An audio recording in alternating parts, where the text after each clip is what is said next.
ওরা বলে কি কোরআনের আইন দিয়ে দেশ চালাবে। দেশ তো আর বাপের 35 সম্পদ।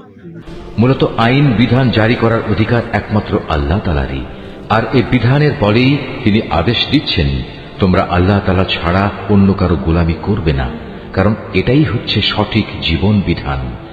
তাদের অধিকাংশ মানুষই আল্লাহ তাআলার উপর ঈমান আনে না, তারা আল্লাহ তাআলার সাথে শিরক করতেই থাকে। তবে তারা কি এ বিষয়ে নির্ভর হয়ে গেছে যে হঠাৎ করে একদিন তাদের উপর আল্লাহ তাআলার সর্বগ্রাসী আযাবের শাস্তি কিংবা আকস্মিক কিয়ামত আপতিত হবে? অথচ তারা তা জানতেও পারবে না। হে নবী, এদের তুমি বলে দাও, এ হচ্ছে আমার পথ, আমি মানুষদের আল্লাহর দিকে আহ্বান করি। আমি ও আমার অনুসারীরা পূর্ণাঙ্গ সচেতনতার সাথেই এই পথে আহ্বান জানাই। আল্লাহ তাআলা মহান, পবিত্র, এবং আমি কখনো মুশরিকদের অন্তর্ভুক্ত নই। তোমার আগে বিভিন্ন জনপদে যত নবী আমি পাঠিয়েছিলাম তারা সবাই তোমার মতো মানুষই ছিল। আমি তাদের উপর ওহী নাজিল করতাম। এরা কি আমার জমিন পরিভ্রমণ করেনি? করলে অবশ্যই তারা দেখতে পেত এদের পূর্বেকার লোকদের কি ভয়াবহ পরিণাম হয়েছিল। সত্য কথা হচ্ছে, আখিরাতের ঠিকানা তাদের জন্যই কল্যাণময়, যারা নবীদের পথে চলে তাকওয়া অবলম্বন করেছে।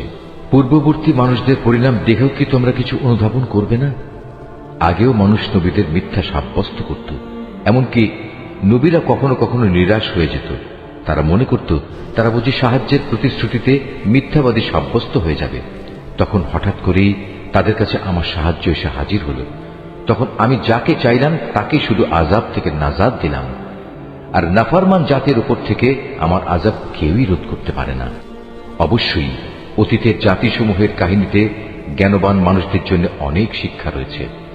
কোরআনের এসব কথা কোনো মন গড়া গল্প নয়, বরং এ হচ্ছে তারই স্পষ্ট সমর্থন যে আসমানি কিতাব তাদের কাছে আগে থেকেই মজুদ রয়েছে, বরং তাতে রয়েছে প্রতিটি বিষয়ের বিস্তারিত ও সঠিক ব্যাখ্যা। সর্বোপরি এতে রয়েছে ঈমানদার মানুষদের জন্য হেদায়েত ও রহমত।